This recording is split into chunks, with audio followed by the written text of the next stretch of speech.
स्वयंपाकघरात 5 वस्तू कधीही संपून देऊ नका. का बरं आणि कोणत्या आहेत त्या वस्तू?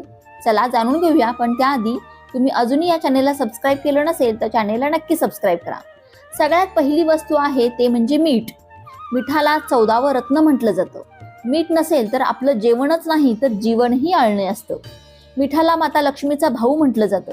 म्हणूनच स्वयंपाकघरामध्ये मीठ कधीही संपून देऊ नका. दुसरी वस्तू आहे दूध. दूध दुभत्यानं आपलं घर भरलेलं असावं असा आशीर्वाद आपल्याला दिला जातो. दूध सुद्धा तितकंच आवश्यक आहे आणि दूध संपणं सुद्धा घरामध्ये चांगलं मानलं जात नाही. म्हणून दूध सुद्धा घरात नेहमी असावं. त्यानंतरची तिसरी गोष्ट आहे हळद. हळद ही औषधी असते हे तर आपल्या सर्वांना माहितीच आहे आणि म्हणूनच घरामध्ये हळद कधीही संपून देऊ नका. त्यानंतरची चौथी गोष्ट आहे तेल. तेल सुद्धा घरामध्ये नेहमी असावं. आणि पाचवी गोष्ट आहे पीठ. घरामध्ये या 5 वस्तू कायम असाव्यात म्हणजे